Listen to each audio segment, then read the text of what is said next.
అయం మయాంజలిర్బద్ధో దయాసాగరసిద్ధయే యదనగ్రహతో జంతుః చిత్రసంసారముక్తిభాక్ శ్రీగురుః పరమం రూపం వివేకచక్షురగ్రతః మందభాగ్యాన పశ్యంతి అంధా సూర్యోదయం యథా కులానాం కులకోటీనాం తారకస్తత్ర తత్క్షణాత్ అతస్తం సద్గురుం జ్ఞాత్వా త్రికాలమభివాదయేత్ శ్రీనాథచరణద్వంద్వం యస్యాం దిశి విరాజితే తస్యాం దిశి నమస్కుర్యాత్ భక్త్యా ప్రతిదినం ప్రియే సాష్టాంగప్రణిపాతేన స్తువన్నిత్యం గురుం భజేత్ భజనాస్థైర్యమాప్నోతి స్వస్వరూపమయో భవేత్ దౌర్భ్యాం పద్భ్యాం చ జానుభ్య మురసా శిరసా దృశా మనసా వచసా చేతి ప్రణామైష్టాంగ ఉచ్యతే.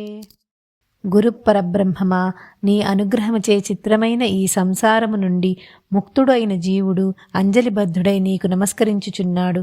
ఆత్మజ్ఞానము అనడి మూడవ నేత్రము గల పరమగురువు యొక్క శ్రేష్ఠ రూపమును కనుట ఎంతటి సద్భాగ్యమో కదా.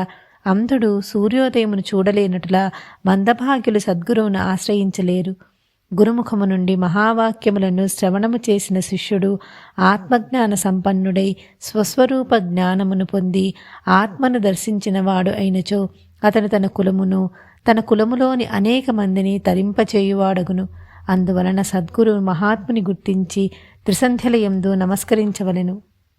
పార్వతి, శ్రీ గురుదేవుని పాదములు ఏ దిక్కునందు ఉండునో అటు తిరిగి త్రిసంధ్యలయందు ప్రతిదినము నమస్కరించువానికి సర్వశ్రేయస్సులు కలుగును. గురు సాన్నిధ్యము కలిగినప్పుడు సాష్టాంగ నమస్కారము చేసి శ్రీ గురుదేవుని స్తుతించవలెను. ఇట్లు సేవించుట వలన ఆత్మస్థైర్యము లభించుటయే కాక స్వస్వరూప అనుభవము కలుగును.